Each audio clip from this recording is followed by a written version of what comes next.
Opa! Boa noite, pessoal. Todos bem? Bem-vindos a mais uma Imunolive aqui do nosso Laboratório de Interações Neuroimunes. Hoje a gente tem uma live um pouco diferente. Bom, vamos esperar um pouco o pessoal entrar.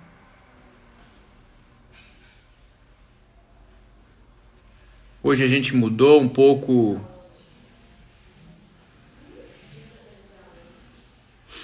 Maravilha. Boa noite, pessoal. Tudo bem? Bem-vindos a mais uma Imunolive aqui do nosso Laboratório de Interações Neuroimunes. Muito feliz hoje por essa live. A gente acabou mudando o dia, porque o convidado é um pouco ocupado, né? Ele dá aula à noite e a gente acabou mudando para hoje e vai ser um prazer falar com ele. Com o nosso querido amigo Rafael Salgado, amigo da USP, fez pós-graduação lá no nosso departamento e que seguiu o caminho da docência, né? Eu tô vendo um pessoal aí que a gente conhece assistindo a gente. Fala, Chu, um abraço, querido. Bom, a verdade é o seguinte, pessoal, as lives têm sido muito legais, o resultado disso é um feedback super positivo do pessoal. A gente tem recebido e-mails, a gente tem recebido mensagens, né, dando sugestões, elogiando, então tem sido bastante legal.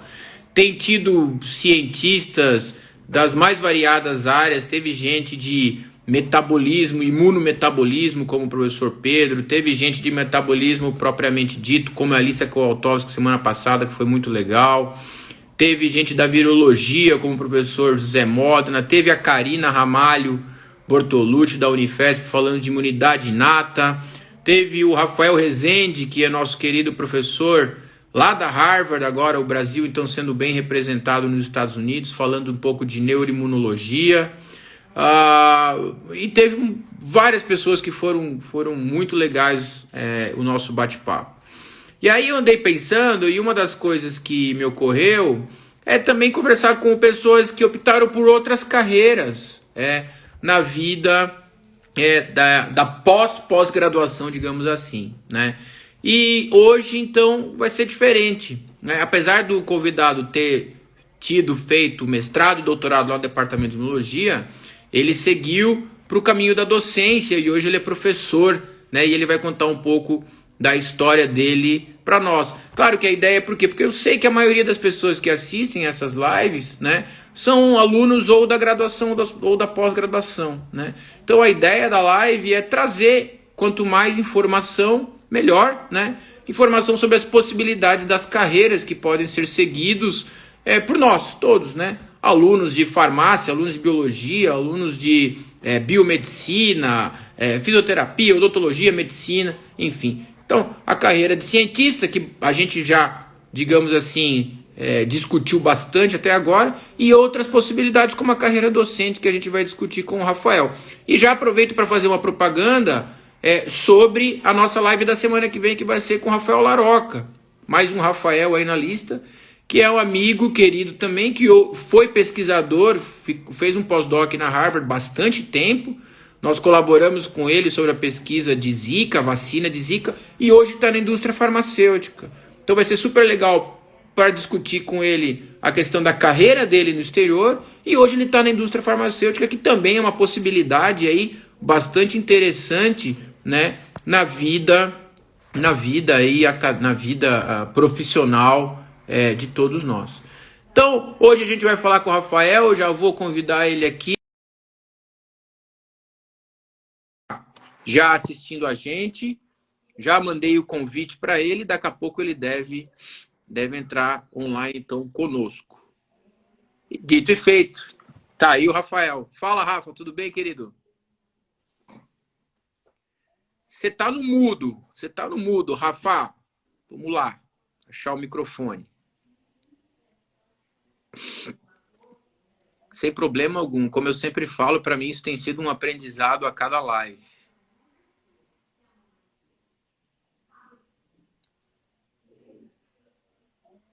Você me ouve, pelo jeito, né? mas eu não ouço você, não. Será que é o meu volume?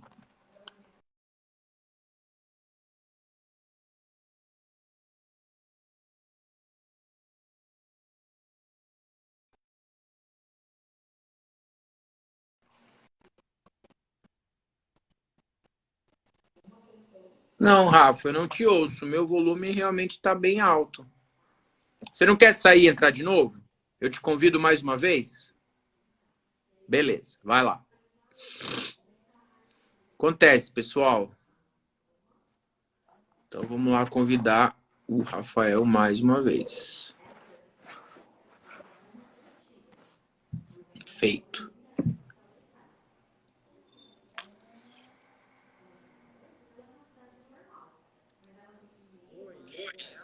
Ah, agora te ouço, apesar de estar bem baixinho. Não te ouço mais, Rafa. Infelizmente. Você tem fone? Você tem um microfone? Boa. Manda bala, então. Acho que vai ser melhor. Vamos ver. Quero ver se eu ouço sua voz. Acho que vou ouvir. Já ouvi um Vamos sinal. ver, e agora? Oh, perfeito. Já- Das primeiras coisas feitas na vida, né? Nunca fiz uma live, ainda pensei sobre o microfone, mas fiquei na dúvida. Não, foi realmente não há nem o que comparar. Tá muito melhor. Rafa, antes de tudo, querido, meu, muito obrigado por ter aceitado. Eu sei que você às vezes dá aula à noite, é super ocupadão à noite aí, então eu te agradeço bastante por você ter aceitado. Tanto que a gente acabou mudando aí para terça-feira para a gente poder conversar um pouquinho. Tá ótimo, e que é isso, Jean? Quem agradece sou eu, na verdade. É um prazer participar. Como eu falei, é a primeira experiência, né? Então é muito gostoso fazer algo novo Com pela certeza, primeira vez. Senti até uma ansiedadezinha, né? Que fazia tempo, a gente vai na rotina, fazendo o mesmo sempre, né? com Então é certeza. uma delícia estar aqui contigo. Ainda mais eu acho com um profissional que eu respeito tanto, né? Um grupo, na verdade, o grupo de vocês é maravilhoso. Então é uma delícia. Como você já falou antes, né? Somos amigos, então na verdade trazer essa conversa aqui um pouquinho que a gente costuma devagar, né? Um pouquinho aqui para a live é bastante gostoso, com certeza. Com certeza, Rafa. Eu fico muito feliz. Obrigado pelas palavras. E é muito legal porque, na verdade, a gente discute sempre que se encontra várias coisas, né? Então vai ser muito legal a gente poder fazer isso hoje ao vivo aqui. Rafa, com todas as pessoas que eu não apresento as pessoas, eu só falo brevemente quem elas são, de onde elas vêm, e eu deixo para as pessoas falarem um pouco das carreiras, né, do caminho que elas trilharam até então. Então eu queria que você falasse um pouquinho aí, em alguns primeiros minutos, qual foi o caminho que você trilhou na pós-graduação, e depois a gente segue adiante. Aí eu estou curioso, por exemplo, para saber qual foi o turning point para você ir para a docência e deixar a pesquisa um pouquinho de lado. Manda bala. Perfeito, perfeito, maravilha. Então, começando do começo, né, como diríamos, eu sou nascido em Santos, né, cresci na Praia Grande. Por que eu estou falando sobre isso? É porque tem a ver com o comecinho da história, né? Então, quando eu estava para decidir qual curso seguir, né, biomedicina surgiu, confesso até um pouquinho aí na surpresa, né? Não era um dos primeiros planos, mas foi uma bela surpresa. Eu acho que isso que é o importante, né? Uhum. Cursando lá na Unip em Santos, então na época foi onde eu começo a minha carreira para começar a aproximar de ciência.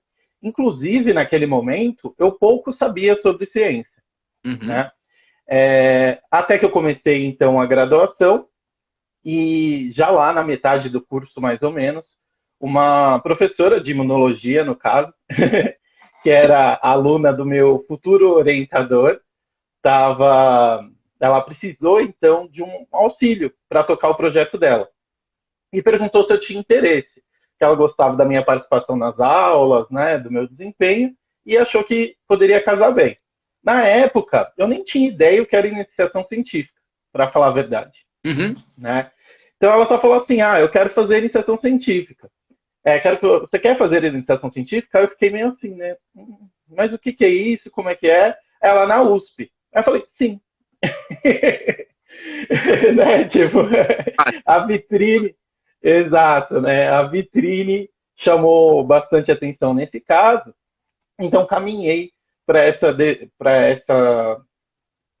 enfrentar aí a iniciação científica, né? hum, Então, dessa maneira, eu chego no ICB, né, no Departamento de Imunologia, para realizar a iniciação científica, já agradecendo aqui com o professor José Maria Álvares Moseg, o mais conhecido como PEP, né, para os íntimos. Então, já agradeço, na verdade, a parceria de anos aí, vou contar um pouquinho a história, vocês verão, então foram 9 anos de convivência diária, né, é bastante coisa, né, e ser mestrado e doutorado.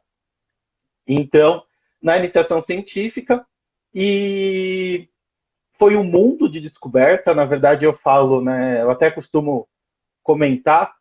Nesse Dia dos Professores, eu fiz um post com um presente que eu ganhei, inclusive. Depois, quem tiver curioso, dá uma olhadinha lá. acho que Falando que o. foi super legal. Isso, exato. Então, que o conhecimento transforma, né? E eu acho que estar no ICB transformou a minha forma de raciocínio, minha visão de mundo. Assim, foi literalmente abriu as portas. Isso associa também a São Paulo, né? Uhum. Pensando hoje, obviamente, né, Praia Grande de Santos já está um pouquinho mais próximo da realidade daqui, mas quando a gente pensa no começo, é bem aquele aspecto de interior, né? Então, mudando a cabeça, tive que correr muito atrás, então isso é uma coisa importante, né? Inglês, principalmente, habilidades que eu ainda não estava preparado, né? E toquei o barco. Então, iniciação científica, com o professor Pepe, no LID, né, Laboratório de Imunologia das Doenças Infecciosas, que Uhum. naquela época não tinha nem esse nome. Esse nome foi instaurado já no final, quando eu estava saindo do lado. Então, fiz iniciação, o professor Pepe, né, linha de pesquisa dele é com Chagas, Uhum. né, Trypanosoma cruzi, e Uhum. eu segui esse caminho, mas também acompanhando de perto aí desenvolvimento de projetos com malária e tuberculose, também já aproveitando para agradecer a professora Maria Regina, de Império Lima, que também foi muito parceira durante todos esses anos, pelas orientações e pelas colaborações. Então, fiz iniciação científica, provavelmente, até esqueço um pouco, acho que da metade do curso, Uhum. uns 2 anos de iniciação científica. Aprendi imensamente nesse período, e era punk, né? Porque eu continuei fazendo faculdade de graduação em Santos, então eu Vixe. passava o dia na USP, ia para Santos, era pauleira, mas fazia sorrindo, né? Bastante feliz, na verdade, com a oportunidade, com tudo que eu estava aprendendo. E aí o caminho foi quase que natural, né? Eu acho que fazendo a iniciação científica, não decidir pelo mestrado, na minha concepção, né, com o que eu experimentei, não fazia sentido. Meu único caminho, então, era tentar o mestrado, né? Eu fiquei apaixonado pela ciência, né, pelo raciocínio crítico, Uhum. pelos questionamentos e pela bancada também, né? Bastante gostoso. Então, falei, vai ser mestrado, né? Fiz mestrado, então também em doença de Chagas, assim como doutorado posteriormente em doença de Chagas. Já fala um pouquinho do projeto agora? Você prefere que eu fale depois? O que você Ah, acha? curioso para saber, na verdade. Claro que eu lembro um pouco, né? Mas se você quiser falar, Uhum. é super legal. Tá ótimo. Para mim é interessante, para mim particularmente falar sobre isso, porque eu comecei minha carreira científica na doença de Chagas também. Eu fiz iniciação em Trypanosoma cruzi lá em Londrina, chileno. E o Pepe e a Regina eram pessoas que eu, obviamente, acompanhava os trabalhos, né? Então, é muito interessante você falar que a sua história também começou com a doença de Chagas. Manda bala. Então, legal. Então, basicamente, quando eu cheguei na iniciação científica, o projeto ele já estava delineado, né, foi para auxiliar, então, a professora Daniela Butti, inclusive, não tinha comentado o nome dela no começo, né? Dani. A Dani, com certeza você conhece. Você vai falando os nomes, eu percebo que eu tô velho. Como eu tô velho. Eu também, um pouco, né? Não tem jeito. Então, com a Dani, e o projeto dela na época era adaptado para malária, devido a algumas circunstâncias que não vêm ao caso, e toquei esse projeto na IC.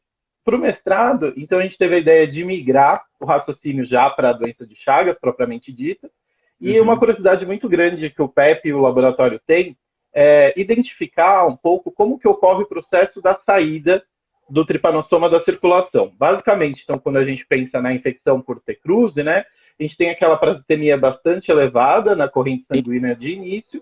Depois, eles migram para os tecidos, a gente não consegue identificar muito bem necessariamente quais, né, a não ser que sejam aí uma linhagem, por exemplo, miotrófica, ou seja, que vai acabar lá no coração e dar o quadro clássico, a sintomatologia clássica de cardiopatia. Então a pergunta foi sempre nessa questão da saída dos parasitas, do T-cruzi. Por que eu uso esse termo saída? Né? Porque, na verdade, a gente não sabe muito bem se é uma remoção, né? Se é uma ação ativa do sistema imune, ou se já é algo mesmo associado ao poder, por exemplo, de infectividade desse protozoário. Então essa é a grande pergunta. Né? Durante muito tempo a gente bateu a cabeça, inclusive, com um termo. E chegamos aí num termo de saída da circulação. A ideia era... Nunca tinha pensado nesse aspecto. Exato, né? Porque às vezes você usa remoção, você está falando diretamente da ação da célula. Sim. Né? O parasita está lá bobão, quietão, e a célula vem e internaliza, enfim, segue as vias comuns.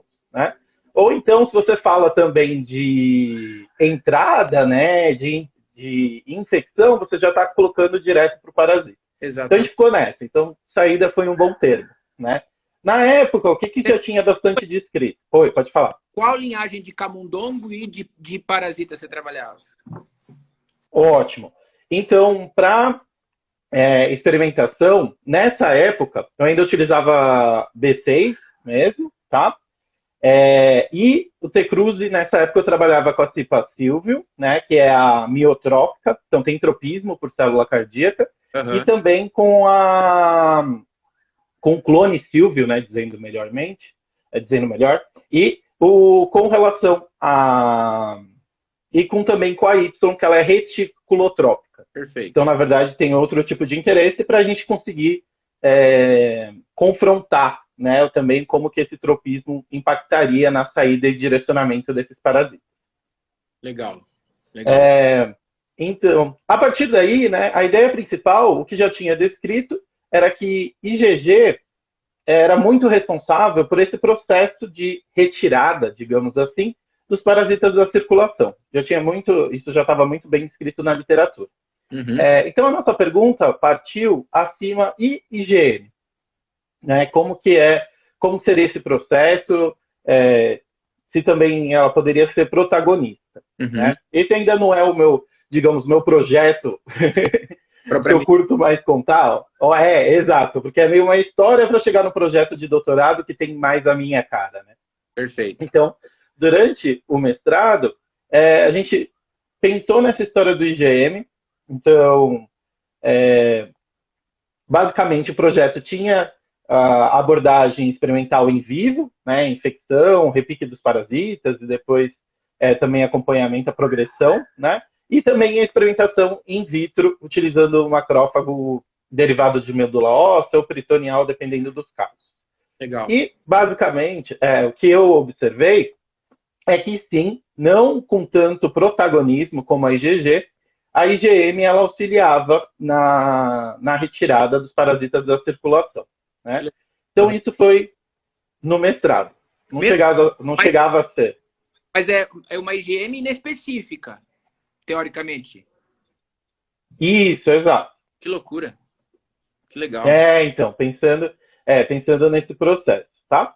E aí, começa outra pergunta. Né? Então, se eu tenho essa IgM que pode, mesmo que menos, né, pode auxiliar nesse processo de retirada, e o sistema complemento? Com toda certeza, né, a gente já sabe também de funções clássicas associadas, né? Então, opsonização, complexo de ataque à membrana e tudo isso, né?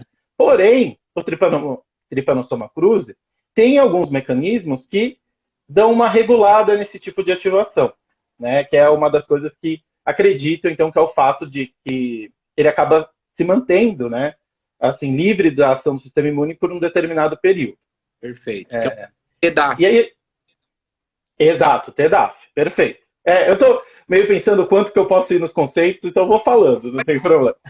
Assistindo aí, tem muita gente que gosta que a gente até dá uma mergulhada às vezes nas coisas. Beleza. Então é o TDAF propriamente dito, como o Jean agregou aí, tá, turma?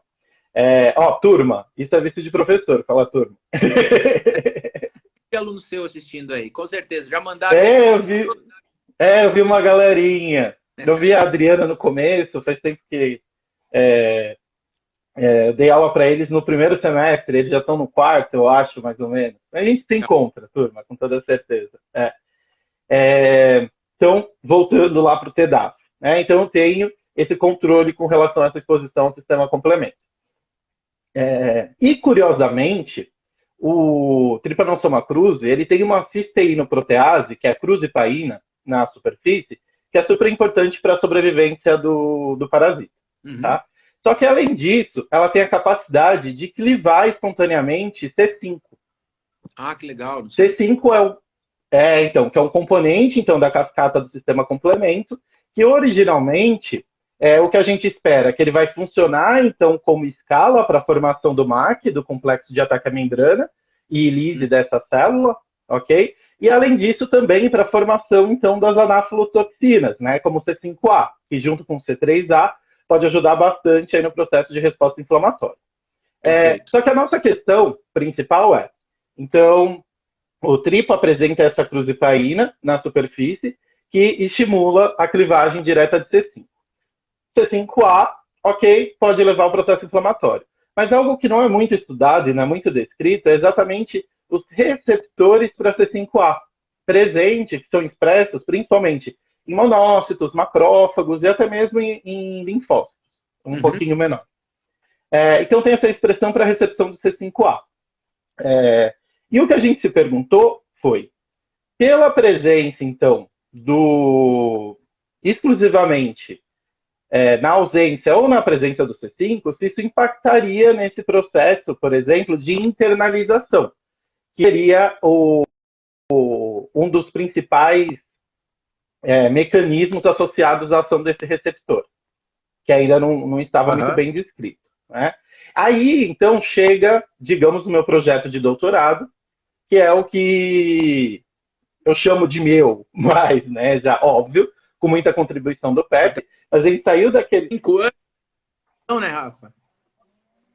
Oi, perdão, não entendi. 5 anos de dedicação? Exato, né? Então, imagina, e essa ideia ela vem surgindo, né, lá do mestrado, na verdade, até antes, na iniciação científica, que a gente já fazia alguns pequenos projetinhos. Chegamos, então, nessa fase final, no doutorado, né? Eu vou contar fora de ordem, que eu acho que facilita um pouquinho o raciocínio, né? Que a gente apanhou um pouco, bateu cabeça para entender esse processo. Então, na experimentação in vitro, basicamente o que a gente fez foi pegar o macrófago, então derivado de medula óssea, incubar com um soro contendo C5 e um soro não contendo C5, né? E verificamos taxa de infecção. Né? Então, 24 horas, 48 horas, e verificamos isso. Basicamente, o que nós observamos. Na presença do soro C5, né, tinha um monte de internalização. Então, entrava muito parasita no macrófago. Beleza. E na ausência de C5, entrava muito menos parasita. A gente pensou, poxa, que legal. Né? Então, quer dizer realmente que a presença de C5 ela pode ter uma participação aí direta, pensando nessa ativação então, do receptor no processo de internalização. Perfeito. Lutando com aquela sua ideia lá atrás de saída da circulação sanguínea. Perfeito. Então, isso faz o link, né? Então, ou seja, por que esses parasitas somem da circulação, né? E mais do que isso, não só somem, né? Eles permanecem em tecidos, né? Isso é uma das coisas que o laboratório também fazia, um screening dos tecidos para identificar onde esses parasitas estavam. Aham. E também por que, né, essa demora tão grande para depois causar a manifestação clínica. Por exemplo, no caso da doença de Chagas, às vezes de 20 a 30 anos, Sim. e numa porcentagem relativamente pequena dos infectados. Então, percebemos, né, que no C5+, maior internalização, e na ausência do soro contendo C5, menor internalização. E o que é legal, que ao observar lá 48 horas, 72 horas, o que a gente percebia?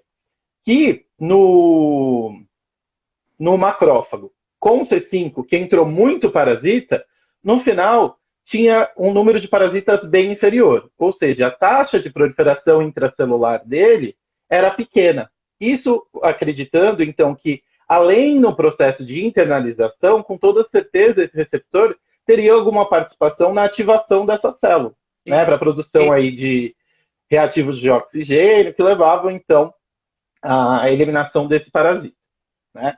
E o que é muito legal, né, lá no C5-, na ausência de C5, o que a gente percebeu? Entrava menos parasita no começo, né, menos parasita internalizado. Aham. No final, esse macrófago estava cheio de parasita, Olha só. super cheio. Taxa de proliferação intracelular lá em cima.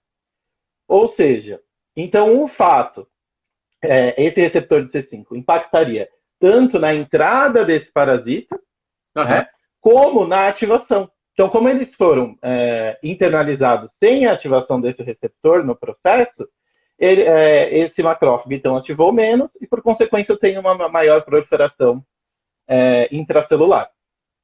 Que legal, Rafa. Você teve a chance, por acaso, de avaliar se a via de entrada era diferente numa condição ou em outra? Então, não. Isso é daquelas perguntas que ficou para o futuro, né? A gente acabou perdendo bastante tempo na padronização, inclusive, por que eu falei até que eu vou mudar a história? A gente começou com a infecção em vivo, na verdade, em camundongos deficientes, né? C5+ e C5 nocaute, né?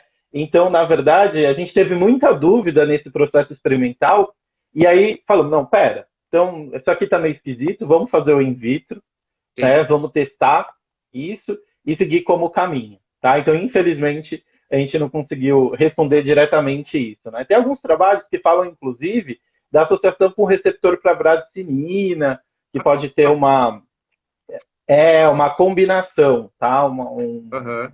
Nesse tipo de receptor, uma sinalização associada. Então, era mais ou menos por esse caminho que a gente pretendia ir, mas não chegamos lá. Legal. Pô, então, Rafa, você seguiu aí 9 anos da sua carreira acadêmica, iniciação científica, mestrado e doutorado, com uma linha de pesquisa super legal e bonita, né? Mostrando um mecanismo legal de invasão celular, de internalização de Trypanosoma cruzi, uma doença essencialmente aí brasileira, tem um histórico no Brasil enorme, né? Sim, com certeza. O doutorado, e aí o que fez você, apesar de ter uma história tão bonita na bancada, na realização do experimento da ciência braçal, digamos assim, você optou por ser, em essência, professor, docente, difusor de conhecimento. Eu gosto de usar esse termo, né? Difusor de conhecimento. Você já pensava assim desde o começo, Rafa? Ou foi uma coisa que foi se montando? Então, você usou um termo que é bem legal, essência, na verdade, né? Porque para contar essa história eu preciso voltar lá, moleque, pequenininho. Porque, na verdade, como eu falei, a iniciação científica eu não tinha muita noção do que se tratava, né? E quando, então, eu começo a iniciação científica e eu percebo que esse é o caminho para ser professor, aí eu percebi que, sem querer, eu caí no caminho que eu já deveria estar, né? O que é maravilhoso, né? Então, desde moleque, eu sempre gostei muito, né? Curti estudar, sempre fui super comunicativo, né? Então, eu estudava numa escola pequena, né? E então tinha um cuidado bastante grande dos professores e da direção com aqueles alunos que não estavam conseguindo acompanhar o conteúdo. Então, em determinado momento, a própria escola me convidou para auxiliar esses alunos, fazer um reforço, uma horinha, meia horinha, Aham, depois do horário da minha aula. aham, E foi aí que eu comecei, né? Comecei informal, digamos assim, dessa maneira, e a aham. partir dali comecei a dar algumas aulas particulares Ah, que legal. para Muito. para alunos. Exatamente, né? Então, é uma coisa, na verdade, era uma. Eu acho que eu já sabia que eu queria ser professor. Então, não foi nenhuma decisão que eu tomei depois. Na verdade, a decisão já estava tomada antes. Isso impacta bastante também durante a minha formação da pós-graduação. Então, com toda certeza, na decisão de abandonar, né, a bancada, é, ficou mais difícil porque eu curti muito a experiência de pesquisar, né, a parte experimental. Aham. Então, ficou complicado. Mas digamos que eu já fui tomando decisões durante a pós-graduação que me direcionavam, então, para essa formação mais como professor, né, efetivo. Né, trabalho dentro de sala de aula. Que legal, Ávila. É, E e quando você fez? Porque chegou o momento que você defendeu o doutorado e você, obviamente, tinha que decidir ser pós-doutor, né? Ou seguir já com o currículo que você tinha, com doutorado num departamento de imunologia de excelência, numa universidade de excelência, você já poderia se tornar docente, né? Como é que foi esse momento? Claro que você já falou que você já sabia que você queria ser professor, mas teve algum desafio? Teve alguma coisa que foi muito desafiadora? E por que eu te pergunto isso, Rafa? Porque eu sei que tem muita gente que assiste nós, que são pós-graduandos, que estão ali no mestrado e que já tem essa ideia, tipo, pô, eu gosto da aula, pô, não quero fazer doutorado, que não, uma coisa que eu sempre falo para os alunos, não há problema algum você não querer fazer doutorado, faz o mestrado, segue teu caminho, né?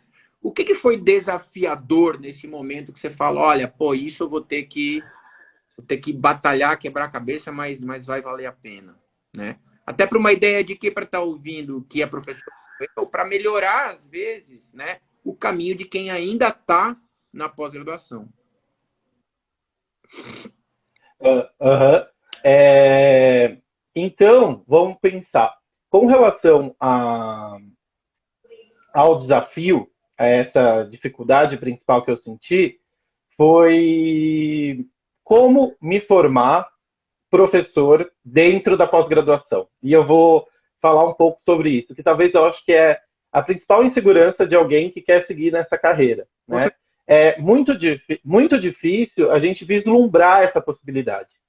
Tá? Porque, querendo ou não, a nossa pós-graduação ela é muito voltada para a bancada, para a pesquisa e para a ciência. Né? E é engraçado, aí eu faço uma crítica até mais profunda, não ao departamento, né? Ao sistema de pós-graduação mesmo. Uhum, Né? uhum. Você espera que esse sistema forme o professor, mas na verdade não está muito preocupado com o comportamento desse professor dentro de sala de aula, na preparação desse professor dentro de sala de aula. Concordo. Né?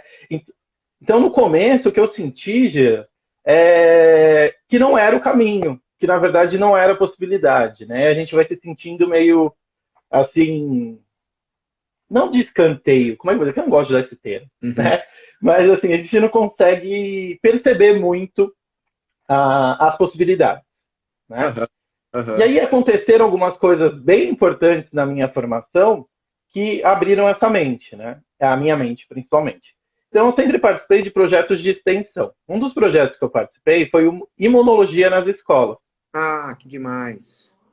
com a Verônica Coelho, Uhum. que é muito legal. Basicamente, a gente fala de imunologia para rede de ensino pública, ensino médio. Normalmente é segundo, terceiro ano do ensino médio. Uhum. Que foi um desafio, assim, um desafio absurdo. Né? Já trouxe, eu acho, essa história de ser professor e de comunicar ciência, comunicar imunologia de uma forma que o entendimento seja efetivo. Né? Uhum. Então, primeira coisa, imunologia nas escolas. Lá eu percebi professores, pesquisadores, que estavam, então, preocupados com o ensino diretamente.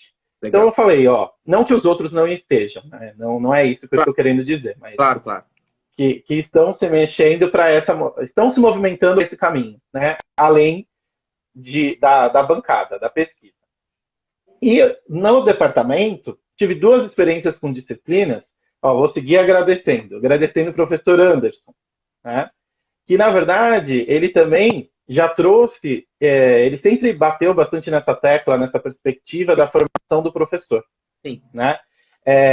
E a disciplina que eu fiz com ele, que falava sobre o ensino de imunologia para a graduação, mudou completamente aí o raciocínio, né? Preparava também para concurso público, né? Ele tinha, exatamente, né? Ele tinha uma ideia um pouco mais ampla. Vamos falar de ensino de imuno, vamos preparar para concurso também, mas discutindo ementa, pensando no processo de formação dessa disciplina. Além disso, seguindo nas exceções, mais uma vez, professor Anderson, depois já sigo o agradecimento também para você, o curso de férias em imunologia, né? Que com toda certeza... Realizado pelo Anderson também merece ser mencionado, né? Com toda certeza, né? Sigo agradecendo o Anderson, né? Idealizado e que, na verdade, ele deu uma liberdade muito grande para a gente no momento, então, de construção desse curso, né? Então, acho que foi a primeira vez que eu me senti bem professor, sabe? De discutir a ideia da ementa, o que a gente vai oferecer, como vai ser, qual vai ser a prática, qual vai ser o processo, tá? E, além disso, também fiz uma outra disciplina, olha como a história, né, como eu já sabia que eu queria ser professor, né? As escolhas são bem direcionadas, né? Com certeza. É uma disciplina ofertada pelo Jefferson, que falava de ensino direto, falava de como usar lousa, de elaboração de ementa, e essa história da lousa, estou comentando porque para mim foi um choque. Primeira atividade que ele falou, vocês vão usar lousa. Daqui uma semana, monte a aula, tem que caber na lousa inteira, começo, meio e fim, giz colorido, tem que falar enquanto está usando a lousa. Quando eu fui pegar uma chavinha da sala para tentar, eu descobri que não sabia, não era professor. Não é falei, por aí. Cara, entendeu? Eu falei, cara, eu preciso então me especializar. Então, eu acho, Jean, que o desafio, na verdade, foi essa falta de perspectiva, que é um caminho possível, é um caminho interessante, e tudo bem, na verdade, você realizar mestrado e doutorado visando se tornar professor, Claro. Né? E que existe um caminho dentro da pós-graduação, então, para que você vá se moldando, se construindo nessa perspectiva. Legal. É super legal você falar isso, por vários aspectos. Tenho certeza para quem está ouvindo como pós-graduando, né? Para pensar, então, se você quer ser docente, você já vai trilhando esse caminho, por exemplo, buscando essas atividades de extensão e o Imunologia das Escolas. O Wesley participou de muitos anos, né? Do Imunologia das Escolas. Juntos. Exato. Junto comigo. E eu acho que também, além de auxiliar na sua formação, na nossa formação como docente, é um programa social, de certa forma, que tem importância enorme, né? Levar a ciência para a sociedade. Então, são dois aprendizados, né? O aprendizado de ser professor e o aprendizado também do papel que nós temos dentro da universidade pública de difusor de conhecimento para a sociedade, né? Sem dúvida, isso é muito importante.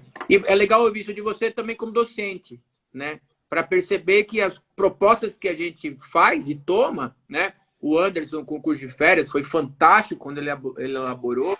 E eu fico muito feliz quando ele me convidou para conduzir o curso de férias nos últimos 4 anos. A gente já está no nono curso de férias. E esse ano nós retomamos os dois juntos. O Anderson voltou para a comissão de férias aí do curso de férias de imunologia. Então, é super legal que essas propostas, elas funcionam, né? Então, há ferramentas que nós, docentes, podemos aí oferecer para quem está interessado em seguir o mundo da docência, digamos assim, né? Olha, ó, quem está assistindo a gente, a Ale, grande Ale. Beijo, Ale. Um abraço, querida. E ela falou, metodologias ativas também são ótimas ferramentas para o ensino superior. Pois com certeza. Eu vou pegar essa pergunta da Lê e vou transferir para você da seguinte forma, né? Então, agora você já é docente da sua universidade. Você está docente da Unip, é isso? Isso, exato. E você ministra quais disciplinas lá, Rafa? Ótimo, legal, né? É até engraçado contar essa história, né? Porque no período de contratação, nem sempre a gente fica exatamente vinculado ao que a gente espera, né? Claro. Então, comecei a aparecer a vaga, sorri de orelha a orelha, me joguei na oportunidade, quase desmaiei na primeira aula, mas por lá toquei o barco, né? E comecei, então, ministrando biofísica, inclusive ainda ministro biofísica, E o de biofísica, espera que vem mais. Depois passei por química geral, continuo ainda ministrando química, né? Citologia, que é um pouquinho mais amplo, né? Aham. E agora eu já estou associado a disciplinas mais próximas, então como imunobásica e imunoclínica, e microbásica e microclínica. Então mais próximas da minha formação mesmo. Então é bem aquela história, né? A gente vai ganhando o terreno, aparecendo as oportunidades e tocando o barco. O artista vai onde o povo está, tem que dançar a dança, né? Tem que Rafa, com certeza. E voltando Exatamente. a da Lê, quais são as ferramentas que você utiliza? Aliás, eu queria ouvir isso de você. Né? Eu vou te falar a verdade. Eu gosto de dar aula na lousa, tá? Eu gosto Sim. de pegar o giz e ir para a lousa e pirar com os alunos. Mas é óbvio que por mais que você dê uma aula boa, algumas coisas ficam faltando, né? Então fala para mim se você usa algumas ferramentas de atividade, por exemplo, ensino ativo, grupos de discussão. Como é que é isso para você e como que você bola essas ideias dentro da sala de aula? Ótimo, perfeito. Então, a primeira coisa, né, nós professores, a gente tem uma preocupação muito grande, sente uma pressão muito grande devido ao conteúdo programático, Uhum. né, que às vezes você fica naquela, preciso cumprir preciso cumprir o conteúdo. Na verdade, isso te amarra um pouco. Então, eu acho que o meu raciocínio que eu tenho pensado, óbvio, ser fiel ao conteúdo, entregar esse conteúdo, mas também não ficar restrito a não ser tão rígido nesse processo. E me traz as possibilidades, então, para usar essas outras ferramentas. Né? No geral, eu também adoro dar aula em lousa, mas acho que algumas coisas não entrega, né? Então a gente acaba utilizando até mesmo o slide, né, para ilustrar vídeos e afins. Sim. Mas, no geral, agora com a pandemia, infelizmente, né, com o ensino remoto, a gente teve que transformar essas metodologias. Mas, enquanto ainda em sala de aula, olhando no olho do aluno, conseguindo organizar melhor essa ferramenta, a gente costuma sempre alternar. Então, trazer um problema para que seja resolvido pelos alunos, né? Então, que eles tenham um momento de discussão, que os grupos discutam entre si, né? Até mesmo para que isso aconteça, né? Então, Uhum. é bastante interessante. Como eu falei, na sala presencial a gente consegue criar melhor, né? Para isso funcionar, também tem uma outra preocupação importante, que na verdade é a motivação do aluno. Né? E aí nós vamos até já puxando a orelha de alguns alunos que estão assistindo, mas provavelmente esses alunos que estão assistindo não são aqueles que precisam do puxão de orelha. Pois eu vou te falar, Né? você leu minha mente, porque eu ia puxar a seguir o lado decente da coisa, que tem que ter um compromisso. Não é só nosso. Exatamente. Mas, Exatamente, né?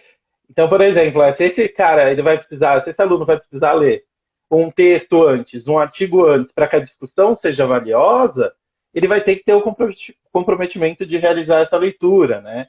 Porque às vezes a gente fica preso, né, naquele período de aula, né? E também depende muito do quanto a sua instituição investe nesse processo, né? Algo que eu fiz, por exemplo, agora na pandemia, que é algo extremamente simples, que é quiz.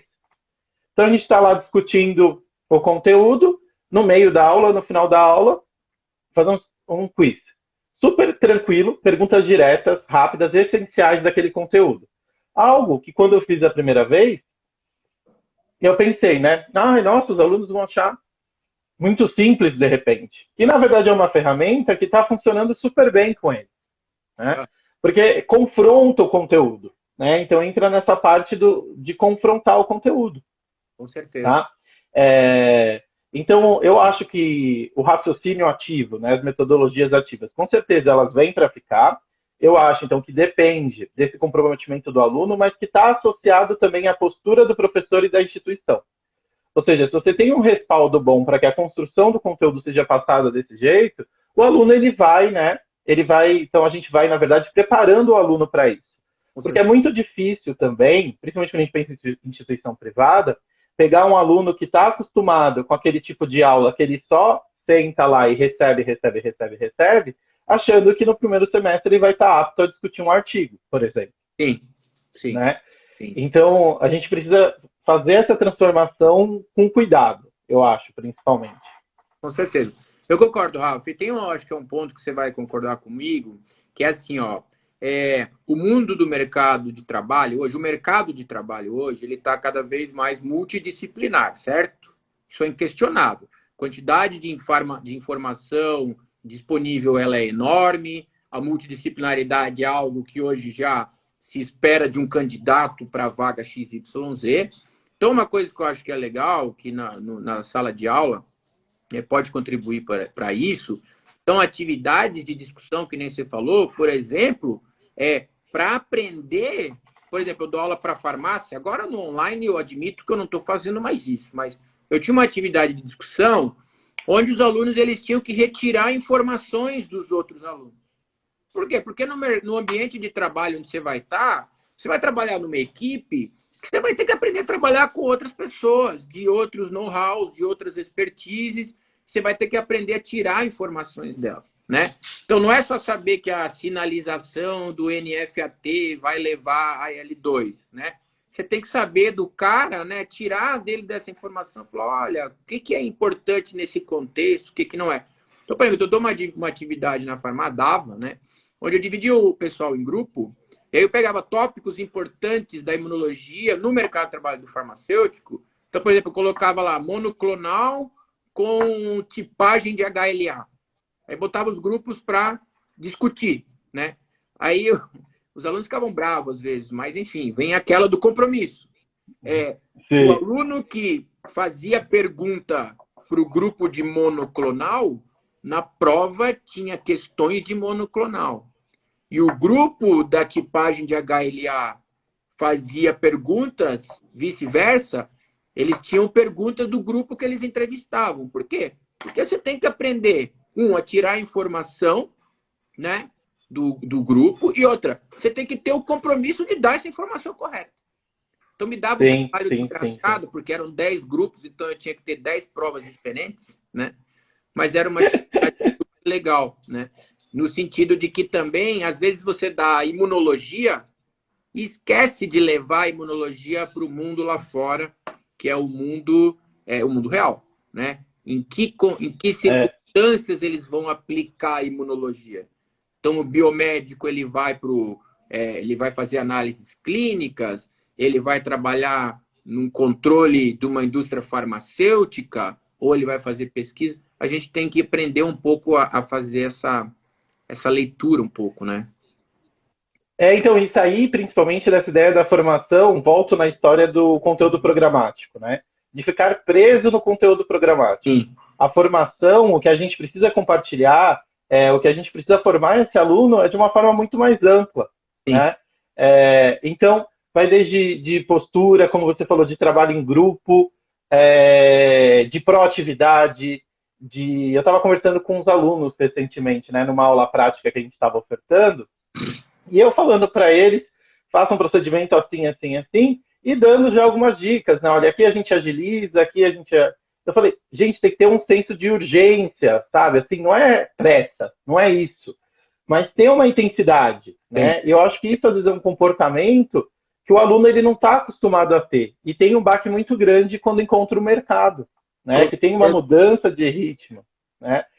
Uma das coisas que eu acho que o ensino remoto, apesar de todas as dificuldades, a gente precisou se adaptar a esse tipo de ensino, é que acabou trazendo para o aluno a responsabilidade do aprendizado, né? Sim. Porque antes, ainda tem muito aluno que entende o professor como, né? O professor vai lá, ele vai falar tudo, se eu não entendi, é culpa do professor. Né? E, na verdade, não é necessariamente assim, né? Quando nós pensamos, então, nesse acesso, a esse tipo de informação, precisa, então, ter cuidado, esse tipo de cuidado. Então, eu não vou ficar só falando matéria, matéria, matéria, entendeu? Trazer um pouco do que ele vai encontrar fora dali, principalmente, eu acho que deixa o aluno mais confortável, às vezes, inclusive, para discutir, né, para a metodologia ativa. É você compartilhar a sua vivência, o seu histórico, né? Então, conversar um pouco mais do que só o conteúdo programático. Com certeza, Rafa. Aproveitando esse assunto, ó, a Lê está dando uma contribuição super legal ali, ela está falando que quem tem interesse, tem o STEM Brasil, que é um ótimo evento para aprendermos novas metodologias ativas. Obrigado, Ale. Eu, sinceramente, preciso dar uma reciclada nessa questão de atividades mais proativas, sabe, em relação ao aluno. Rafa, tudo isso... Tem outra coisa que eu acho legal da gente falar, até para quem está ouvindo a gente pós-graduando, que é o fato de você ter saído da sua formação completa numa universidade pública e agora você é docente de universidade privada. Então eu queria que você comentasse como é que foi isso para você e falasse um pouco da realidade, dos prós e contras. Eu sei que tem um monte de coisas que a gente... ideias que se criam, mitos que se criam. Com certeza tem prós e contras. Eu queria que você falasse um pouco para o povo que está assistindo sobre essa experiência de hoje ser um docente de uma universidade privada. Ótimo, perfeito. Uma curiosidade interessante é que eu sou formado em biomedicina pelo UNIP, né, lá em Santos. E eu comecei a ministrar aula lá, em Santos também. Então foi bem o bom filho a casa torta, né? E foi bastante interessante esse processo, exatamente pelo choque, então, né? Depois de toda essa capacitação, digamos assim, que eu tive na pós-graduação, como que foi esse meu posicionamento dentro da instituição privada? Então, a primeira coisa, eu acho que as instituições privadas estão mudando a linha de raciocínio, caminhando cada vez mais para se aproximar, então, da ciência, né? Que a gente consiga estimular a iniciação científica na própria universidade, né? A gente está caminhando nesse processo, mas ainda a maioria dos alunos acabam sendo direcionados para as universidades públicas, né? Esses que têm vontade de mestrado, doutorado. E aí já entra numa outra participação do professor que tem esse tipo de formação, a ponte. Claro, né? claro. Eu tenho vários alunos que fizeram um curso de férias de imunologia, por exemplo, né? Sim. E que hoje estão fazendo pós-graduação, né? Então, eu acho que o meu papel principal nisso é mostrar essa realidade, né? Trazer o caminho, que às vezes fica um pouco obscuro nesse tipo de formação que é mais voltado, por exemplo, no caso de biomedicina, para análises clínicas, né? Para uma parte mais laboratorial. Então, trazer essa possibilidade é mais interessante. É super interessante e eu acho que é um caminho que as instituições privadas têm seguido. Além disso... Mas você diria que está acontecendo também agora uma mudança no sentido de criar atividade mais voltada um pouco, não só para o mercado de trabalho, mas também para o ensino ou para a pesquisa, né? Porque a gente sabe que a ideia antes era aquela de vamos dar o conteúdo e botar o aluno no mercado de trabalho. Você percebe que hoje está havendo um recycling, digamos assim, desse modus operandi. Isso principalmente também porque a gente está tendo uma mudança de formação no corpo docente, né? Atualmente, por exemplo, no curso que eu estou, né? Mestrado e doutorado, na verdade, quase o doutorado, já é o mínimo aí, né? Para você estar presente no corpo docente. Então, com toda certeza, isso já acaba mudando também o perfil de raciocínio, né? E apresentando essas outras possibilidades. Eu acho que a gente chega lá, Jean. Ainda falta um pouco, né?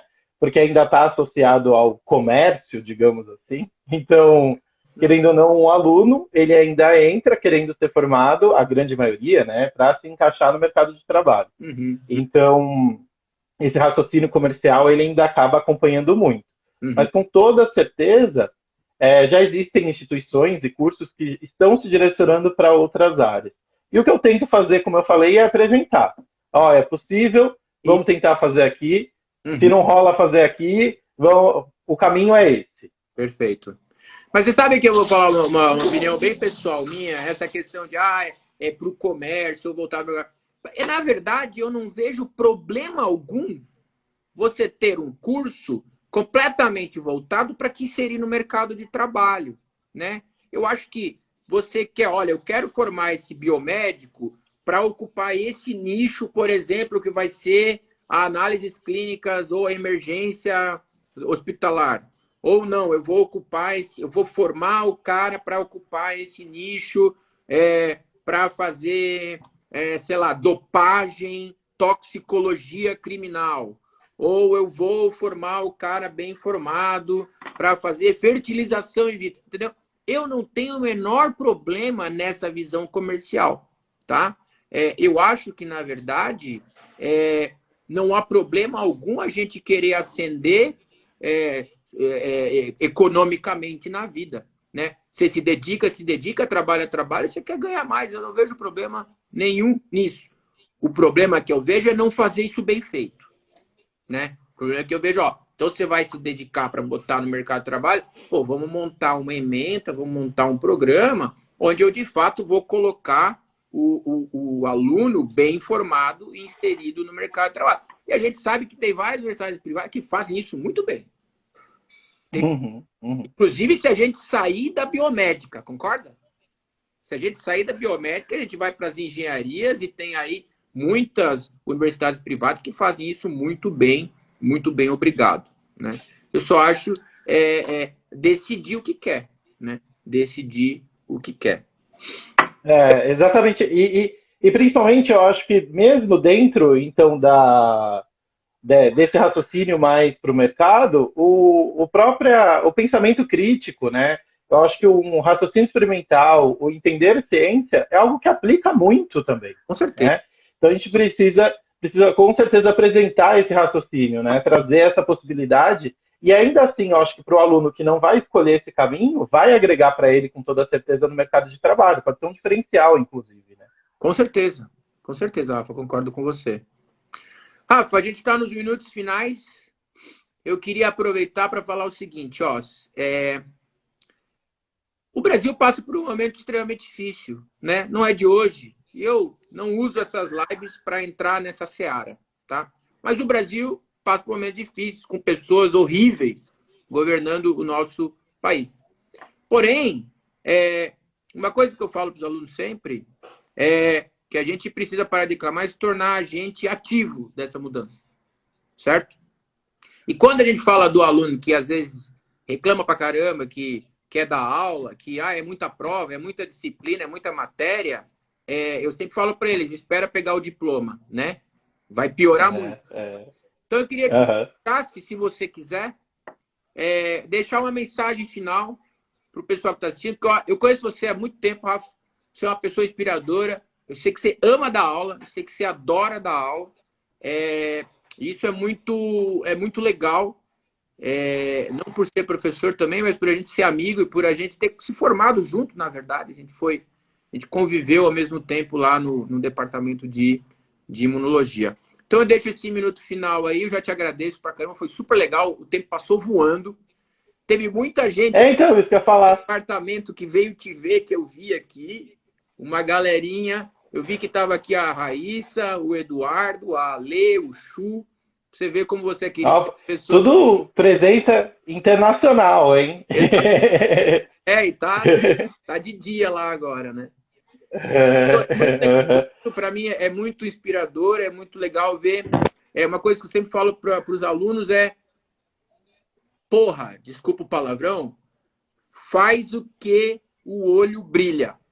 Você tem que fazer aquilo que faz o olho não brilhar, é difícil. E coincidências à parte, essa mesma conversa, essa mesma palavra, a gente teve com o Rafael Rezende, que abriu as lives, que está lá na Harp, que fala, eu faço ciência porque o olho brilha. E eu sei que você dá aula porque o olho brilha. Então eu te deixo aí no final. Que legal.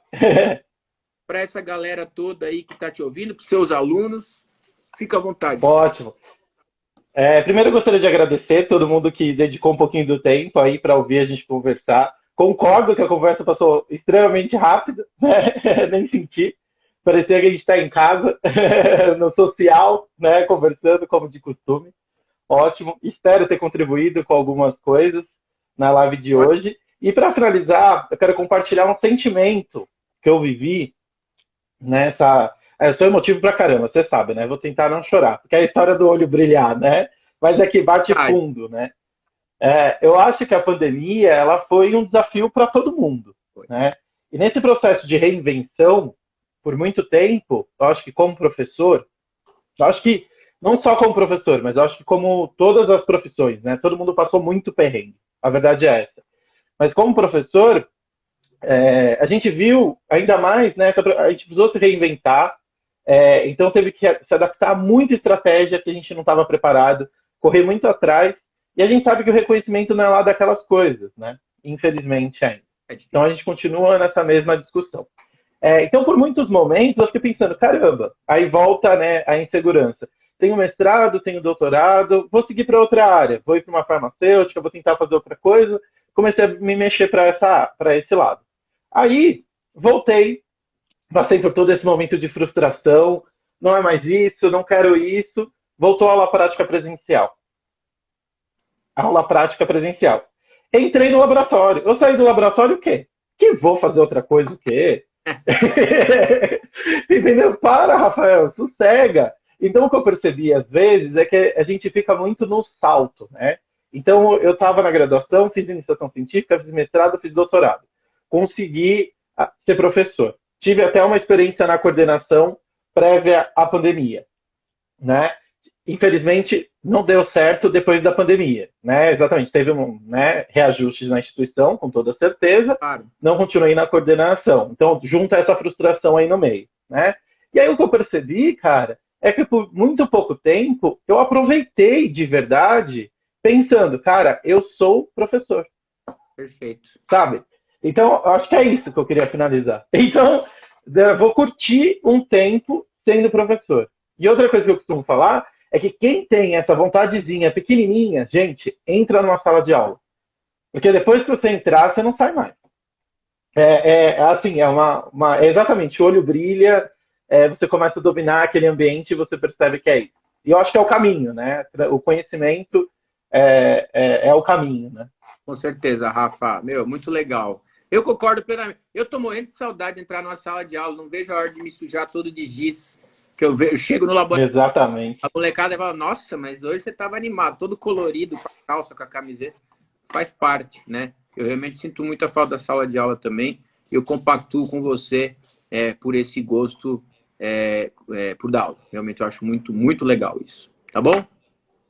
Rafa, meu, super obrigado. Foi muito legal conversar com você. Eu tenho certeza que muita gente aí vai tirar muito proveito disso tudo que você falou. Tenho certeza que também teve gente que aproveitou para matar de saudade de você te olhando aí.